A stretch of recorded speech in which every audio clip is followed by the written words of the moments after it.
Bismillahirrahmanirrahim. Assalamu alaikum, my dear students. I am Dr. Muhammad Arif. I'm working as Associate Professor and Head of the Department of Ophthalmology Department in Awwa Medical College. From today we are going to start your ophthalmology classes. Today we are going to discuss the ocular anatomy. You can see this picture. This is the picture of human anatomy. The different parts are shown in this picture. There are different things are shown in this picture. So we will discuss one by one. We are going to start with the eyelids. As you know, there are two eyelids in each eye, upper eyelid and the lower eyelid. The main function of the eyelids is the protection of the eye. In addition to tear spreading, the eyelid is primarily responsible for corneal nutrition and protection. Eyelashes offer additional protection. The eyelid margin have eyelashes. The direction of eyelashes is different in the upper eyelid and the lower eyelid. In the upper eyelid, the eyelashes are projected anteriorly and upward, while in the lower eyelid, the eyelashes are directed anteriorly and downward.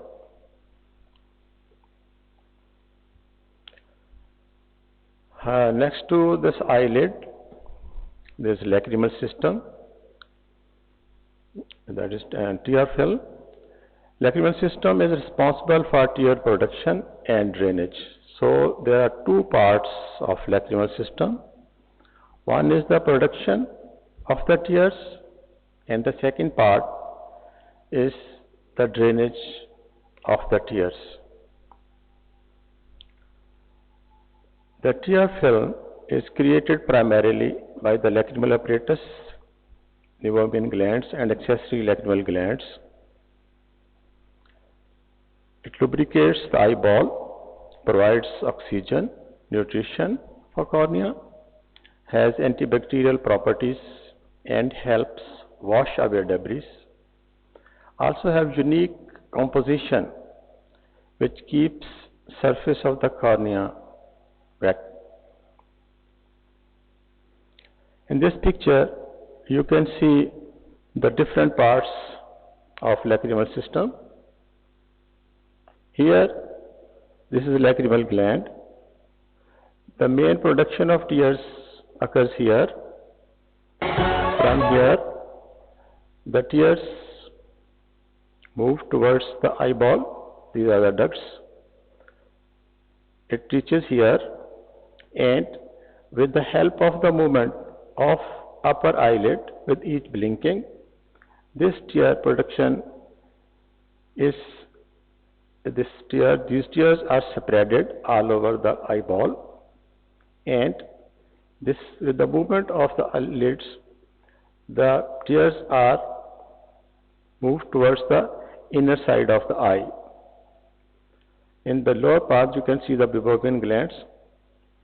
Meibomian glands are situated in both eyelids, upper and lower.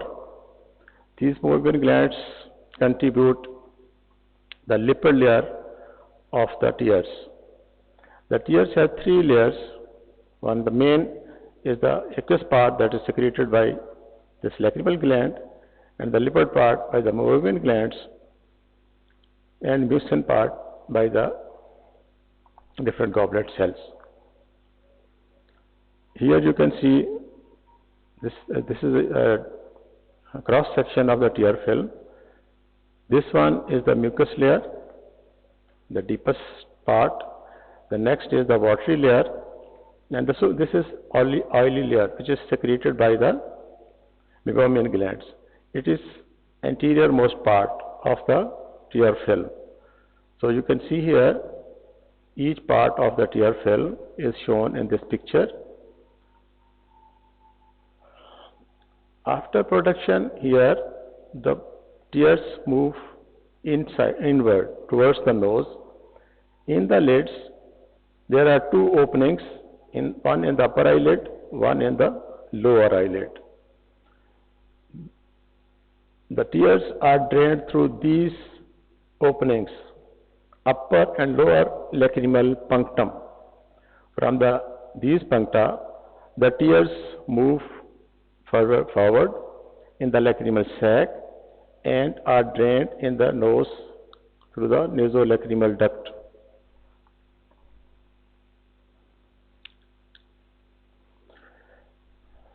The next part of the eye, which is very important, it is the cornea.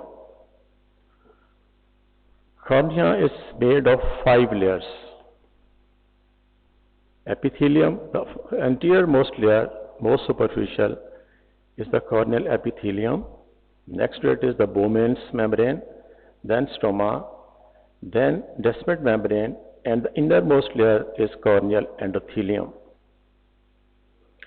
It is specialized transparent tissue. In the cornea, there is no blood vessels, primarily responsible for refracting the light, does more of the job than lens. This sentence means the refracting power of the cornea is more than the lens. On average, the refracting power of the lens is about 15 diopters, while of the cornea is 40 diopters. The cornea has more nerve endings than anywhere else in the body. It is responsible protection to the eye.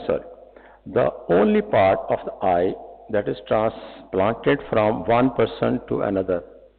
You may have listened that the eye of the patient has been changed or transplanted. When this sentence is said or narrated, what does it mean? Only part of the cornea has been changed, not the whole eyeball. This is the picture of cornea. You can see from different angles. In this picture, you can see when you see from the front side, the anterior-most part, this here, this is the cornea. From the side view, you can see here, this part from here to here, this is cornea. It is almost 1/5 part of the whole eyeball. The posterior 5/6 is called sclera. This is the opaque part of the eye. This is called sclera. While the anterior most or the transparent part, this one, it is cornea.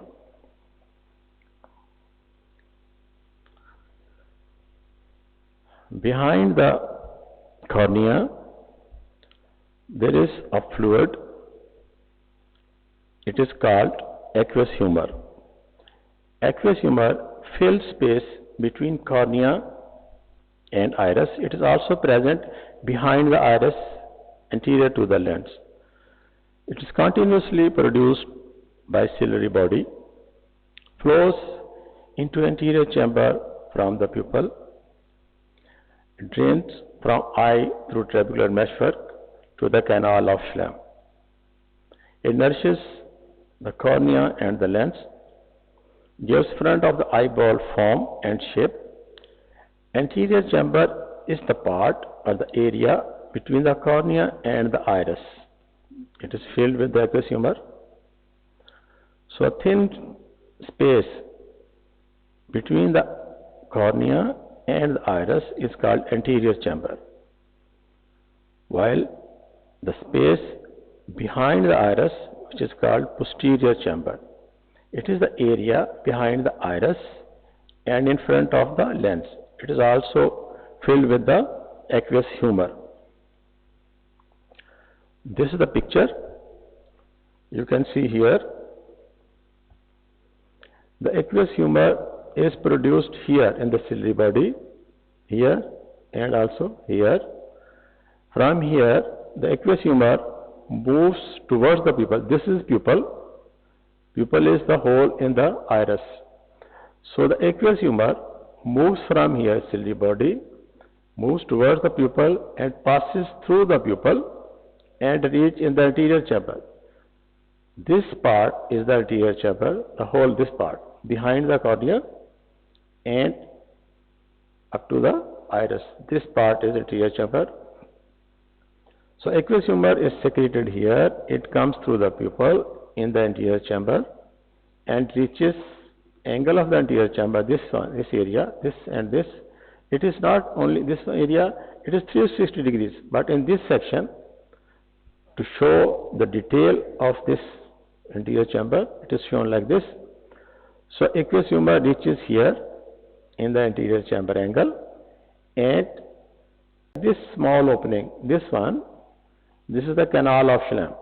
The aqueous humor secreted from ciliary body, pass through the posterior chamber, reaches in the anterior chamber and absorbed here in the tubular meshwork and canal of Schlemm.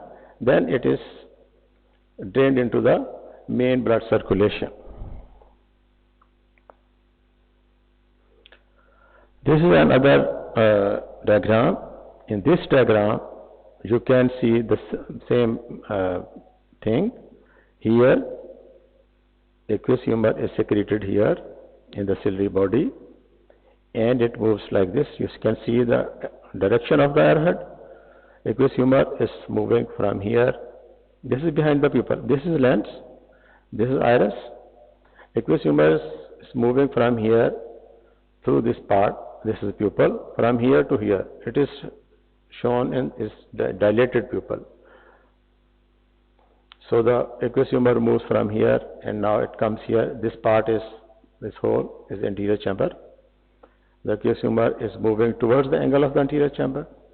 Here it reaches to the trabecular meshwork and then drain into the canal of Schlemm and then it enters into the main blood circulation.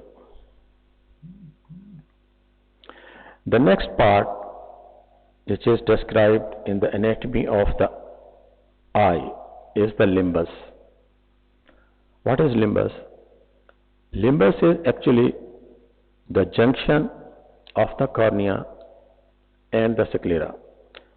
As we have talked about the cornea, cornea is the transparent membrane. It is about 12 millimeter in size, horizontally and vertically. When it joins the opaque part, the white part of the eyeball, which is sclera, the junction of cornea and sclera is called limbus. So limbus is also 360 degrees structure. The junction between cornea and the sclera, it nourishes the peripheral cornea, assists in corneal wound healing. Its pathway for aqueous flow contains trabecular meshwork and canal of Schlemm, as we have talked earlier. This is the picture. In this picture, you can see this is cornea, the transparent part of the eye, and behind this is the sclera, the white part or the opaque part. The junction here, this one, this area, and this area, this is limbus. In this section, you are just seeing these two points, but actually it is all around 360 degrees, just where the cornea is ending and joining the sclera. That part is called limbus. This is the front view of the limbus. In this picture, you can see up to here, from here to here, you are seeing the iris, but anterior to iris is cornea, which is transparent, and this is the junction, which is called limbus. This all around 360 degrees, all this area, this circular area, this is called limbus.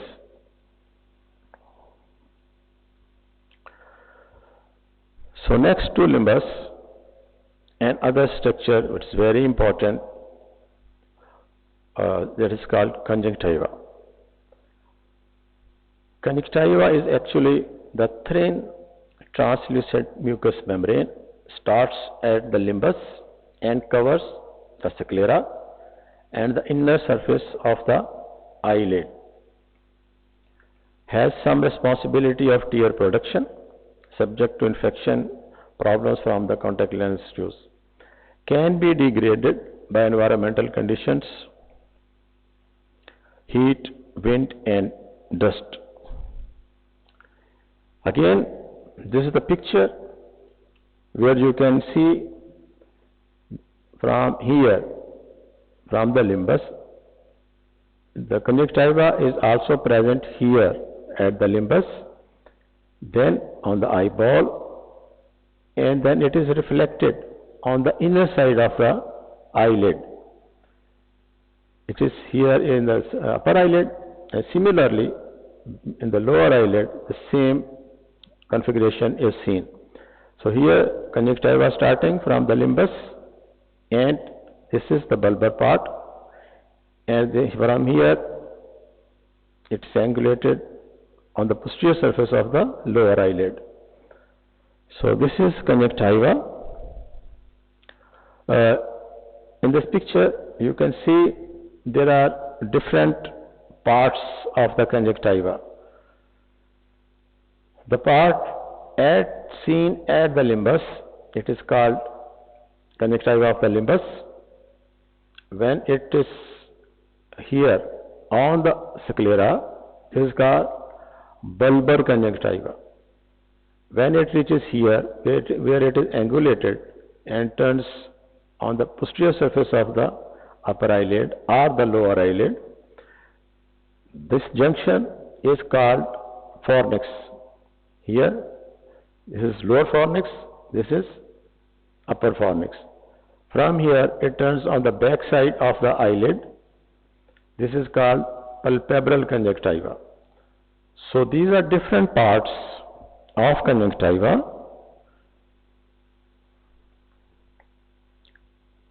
Next to conjunctiva, deeper to it, is the white of the eye.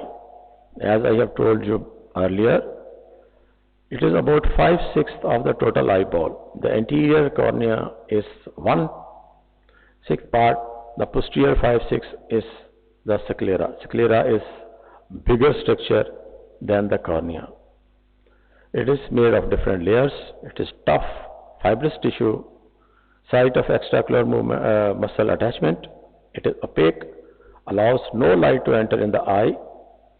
There some inflammation can happen if any disease affects the structure. In this picture, you can see from here limbus, this white part, this one up to this, and similarly lower, this is from here to here. This white part, it is called sclera. It is opaque part in contrast to the cornea. Cornea from here to here is transparent. Light will enter from front, it will move inside the eye, pass through the lens and will reach to the retina. But from this area, this is white area, this is opaque one. This is called sclera.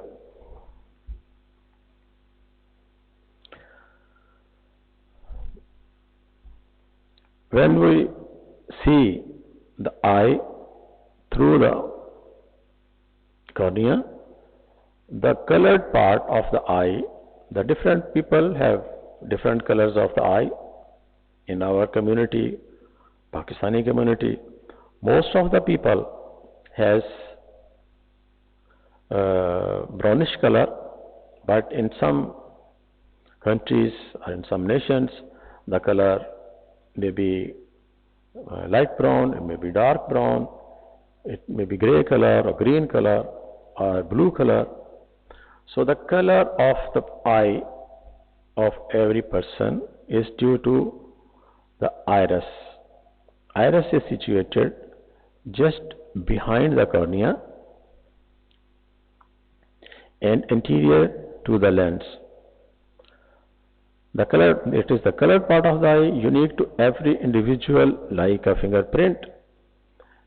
Color is dependent on the amount of the pigment. It is diaphragm. The iris has tiny muscles that control the light levels in the eye. There are two main muscles which are situated in the iris. One is the constrictor pupillae. It is situated at the margin of the pupil, and one is the dilator pupillae. The constrictor pupillae constrict the pupil, and dilator pupillae dilates the pupil. Pupil is located in the center of the iris.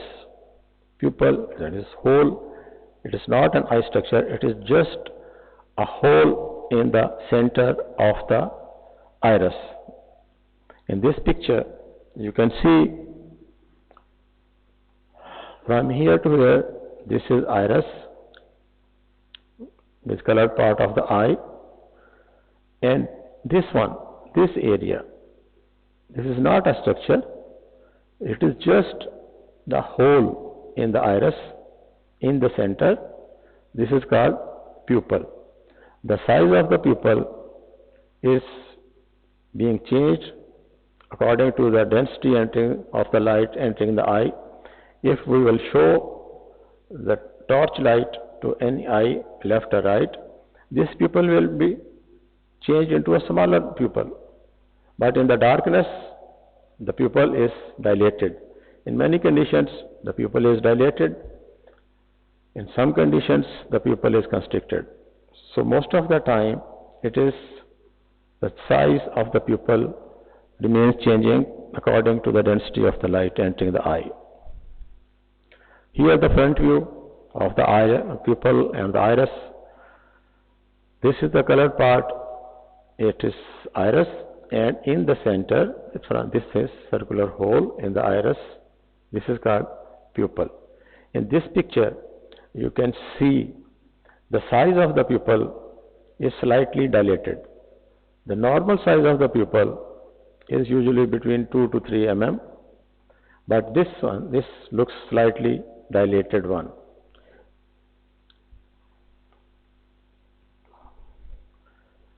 Next to the iris, it is very important structure of the eye that is called lens.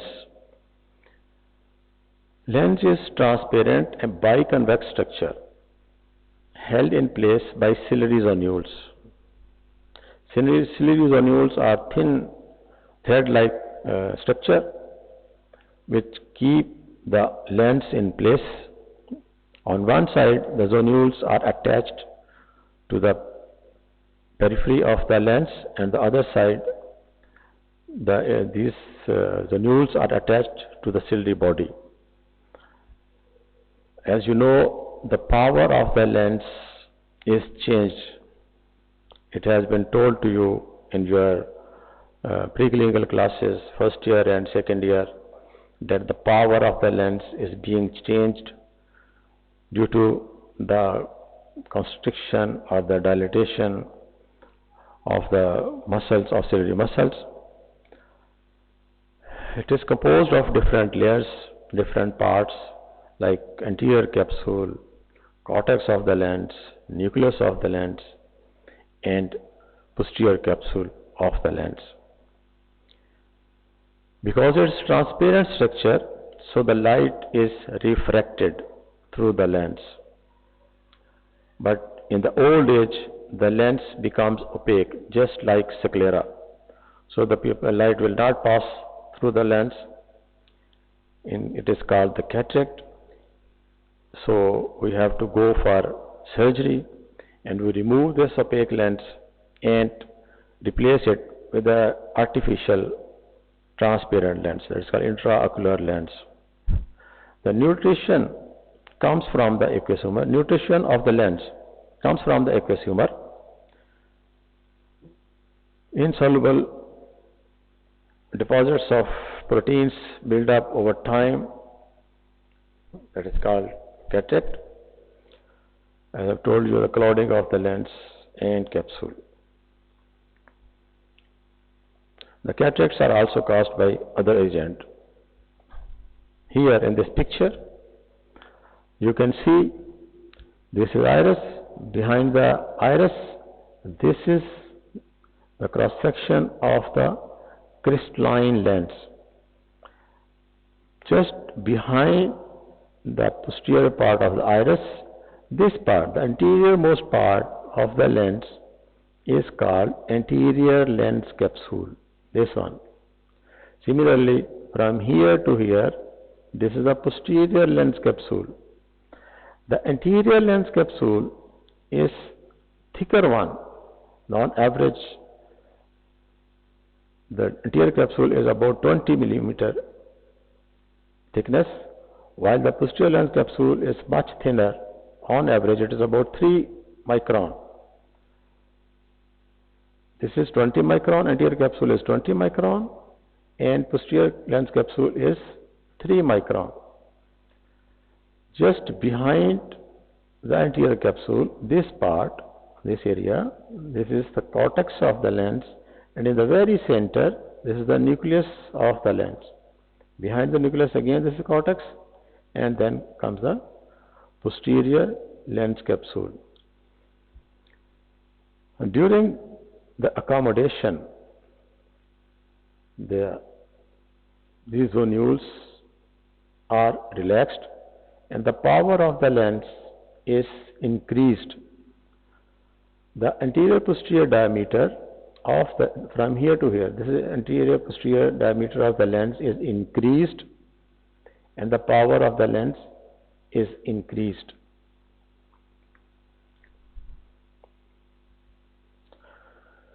Okay, then next to the lens, there is very important structure of the eye, which is called ciliary body. Ciliary body is the part which you cannot see directly with the eye because it is situated inside the eyeball. It is situated in the inner side of the sclera. It connects the choroid with the iris. Just where the iris is being finished, the ciliary body is situated. It has 3 parts, including the ciliary muscle, is ring-shaped muscle that controls the shape of the lens, as we have talked about before. The ciliary process is attachment site for the zonules and produces the aqueous humor in the pars pliccata. Pars pliccata is the anterior part of the ciliary body. The posterior part is called pars plana. The ciliary ring is attached to the choroid and is composed of the pars plana. The pars plana has no known function in the postfetal eye. Thus, this is a safe area through which surgical instruments may be inserted. When we do a surgical procedure which is called pars plana vitrectomy, we pass the instruments through this area, the posterior part of the ciliary body, which is called pars plana. Or nowadays we are giving different injection, intravitreal injection. When we inject the drugs inside the vitreous, we pierce the eye through this part, which is pars plana part. In this picture, you can see here, this is the whole ciliary body from here to here. Here the termination, this here the iris, then this is ciliary body. This area, the anterior part, this is called pars pliccata, and the posterior part, this is pars plana. Here the aqueous is secreted, ciliary muscles are situated, but here, this is pars plana. Through here we inject the drugs. If we want to give some drug intravitreally, we pierce through the conjunctiva, through sclera, and through pars plana. This is safer area, and we go inside the vitreous and inject the drug here. And on the other side, In addition to this intravitreal injections, if we want to remove the opaque, sometimes the vitreous is opaque. Normally vitreous is transparent, just like cornea. But in some diseases, if the blood is collected or the vitreous becomes opaque due to any reason, we have to remove this vitreous. The procedure is called vitrectomy, and the total term of this procedure is pars plana vitrectomy, because we do the vitrectomy by passing our instruments through the pars plana. From here we enter inside the vitreous and we cut the vitreous, opaque vitreous, and it is aspirated out. So this cavity will be filled with the transparent fluids.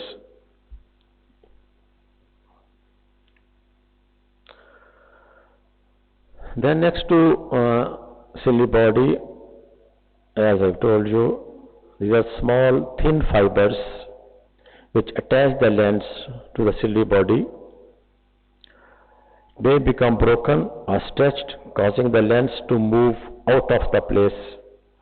Due to blunt trauma or penetrating injury, the zonules can be broken, because these are very thin fibers, just like threads, which hold the lens in place. If due to any reason, due to any disease or due to trauma, these are damaged, so the lens will not remain in the proper place. Either it may move anteriorly or it may sink in the vitreous. If the lens moves anteriorly, it is called anterior dislocated lens. If it sinks in the vitreous, it is called posterior dislocation of the lens. In this picture, you can see, this is the magnified image. This hole is the lens from here to here, and these are the thread-like fibers. These are the zonules which attach the lens with the ciliary body.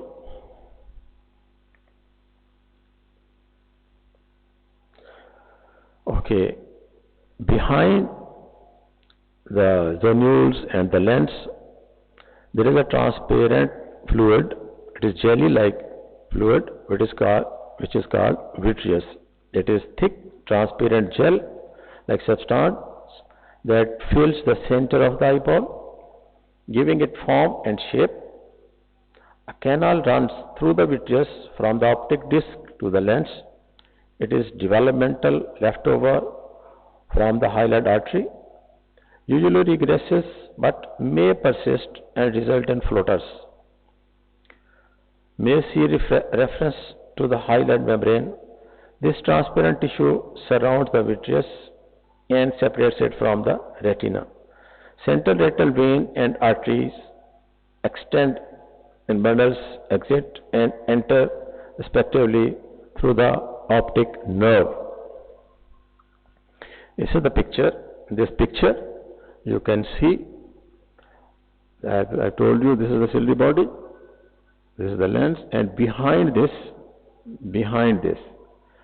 the whole area, this one, is filled with the vitreous. This one.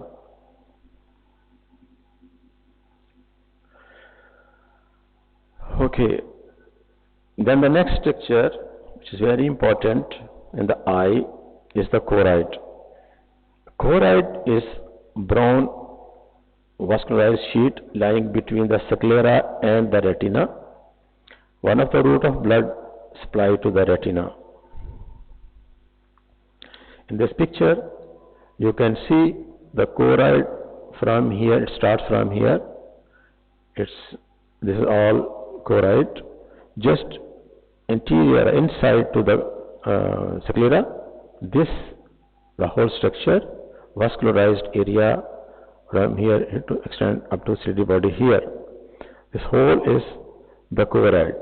The main function of the choroid is to provide the nutrition. We've seen before that this vitreous cavity is avascular. This is just transparent gel. So this one, choroid, is most vascular part of the eyeball here, supplies nutrition to the eye. Then inside the choroid, this is very important structure. You can see the most important structure for the vision. It is most internal layer of the eye facing the vitreous. It converts light energy into electrical energy, which is then sent to the brain via optic nerve. It is composed of 10 layers. Although it is very thin structure, it is further divided into 10 layers. 10 layers have different names. Contains photoreceptors, cones near the center, responsible for seeing detail and color, and rods in the periphery, responsible for seeing in low light or the dim light or the night vision and seeing the movements. Point of sharpest vision is the fovea, located in the center of the macula, or the center of the retina.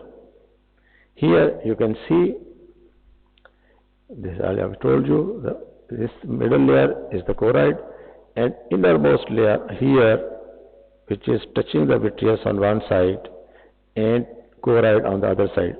This is very thin layer here. This is all retina. This one, and this part, which is almost in the line of vision from center of the pupil, is one. This is macula. The macula is used to see or read the things when we want to focus on the subject or object. The macula is stimulated. We can see from these areas of the retina, but here the vision is not so good. You can say that this macular area, the center of the macula fovea, is the most sensitive part to see the clear vision. The next structure, which is mentioned in the anatomy of the eye, it is the ora serrata.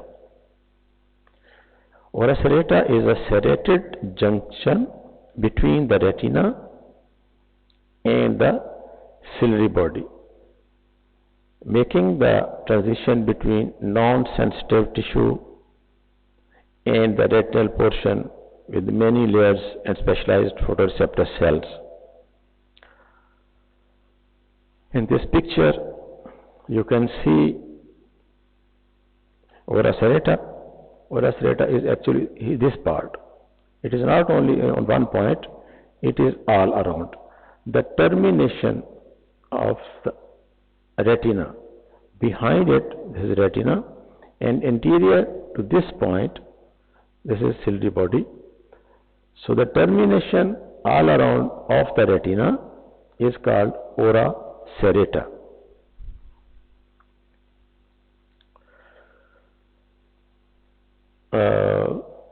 Now we will talk about some muscles. There are different muscles. I have told you in the iris we have two muscles, constrictor pupillae and dilator pupillae. Now we are talking about the muscles which are used for the movement of the eye. As you know from the knowledge from the first year and second year, that there are 6 ocular muscles which are responsible for the movement of the eye. One is the medial rectus.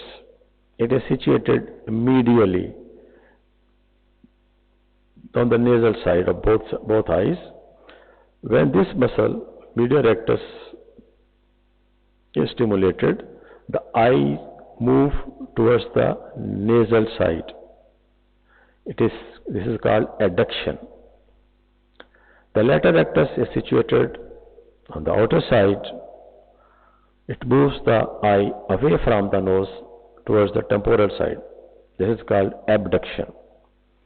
Superior rectus primarily moves the eye upward and secondarily rotates the top of the eye towards the nose. Inferior rectus primarily moves the eye downward and secondarily rotates the top of the eye away from the nose. Superior, there are two oblique muscles. One is the superior oblique, primarily rotates the top of the eye towards the nose and secondarily move the eye downward. And inferior oblique primarily rotates the top of the eye away from the nose and secondarily moves the eye upward. In this picture, you can see the different muscles. This one, because this picture is shown from the outer side, so this muscle is the later rectus muscle. This is the limbus, and there is some space between the limbus and the later rectus. The different muscles are situated at different distances from the limbus. The later rectus is almost situated 7 mm from the limbus, while the medial rectus is the closest muscle to the limbus. The distance between limbus and the medial rectus is about 5.5 mm. Okay, then this is the medial rectus. Because we are watching this eye from the temporal side, so only this part of the medial rectus is visible here. Otherwise, it moves on the side of the eyeball and attached 5.5 mm away from the limbus. This one is the superior rectus muscle, which is situated superiorly, and this is inferior rectus muscle.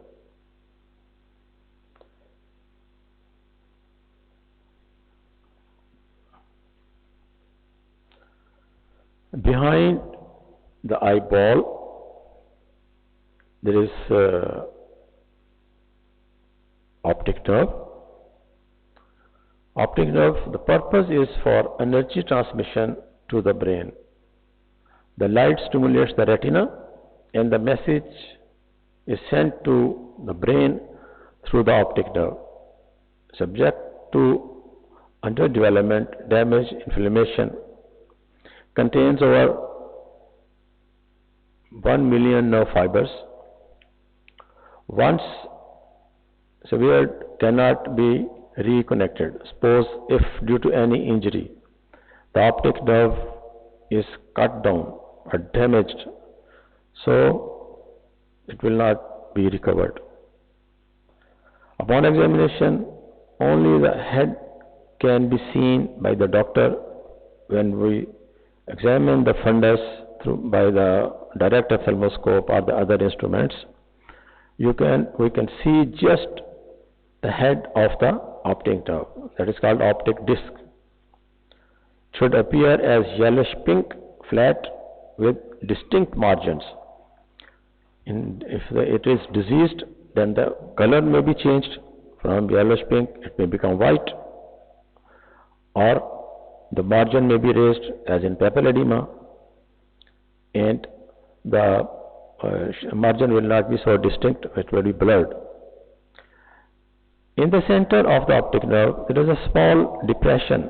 This is called cup of the optic disc. Cup to disc ratio is evaluation as the measure of the health. Increase in size of cup may indicate elevated intraocular pressure, which is called glaucoma. Here in this picture, you can see this is the sclera, and on the behind part, this is the optic nerve. This one. When we examine the eye, we can see just this part of the optic nerve, not the whole. This one is not visible. Only this part can be seen with ophthalmoscope or with other equipments. This is called optic disc, and it is attached here with the optic nerve.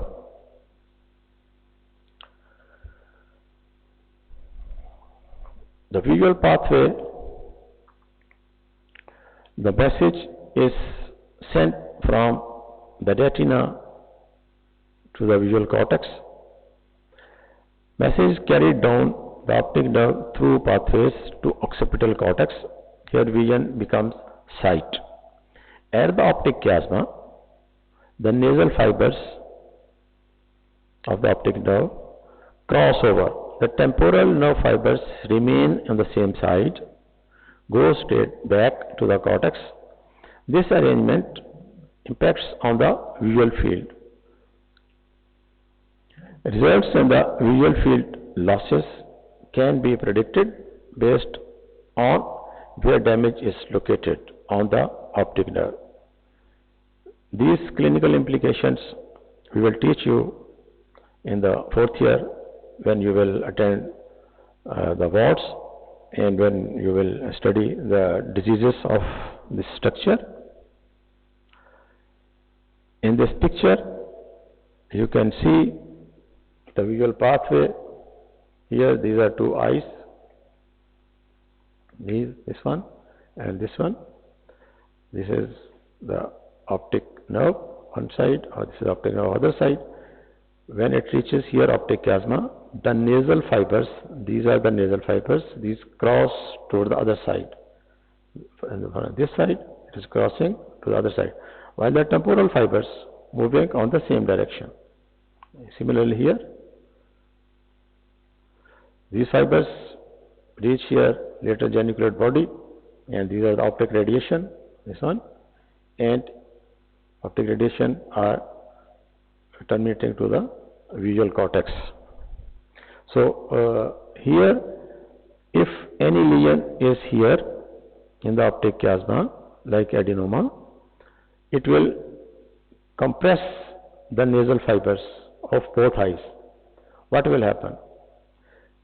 If some tumor is here, it will damage the nasal fibers, and the patient, now this area will be insensitive on the both sides, here and here, and the patient will suffer from bitemporal hemianopia because these are nasal fibers are damaged, and nasal fibers are responsible to see the temporal field of vision.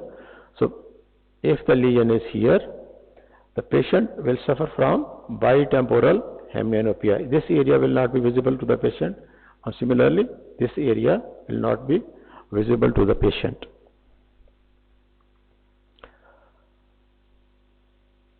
This is other picture. Thank you very much.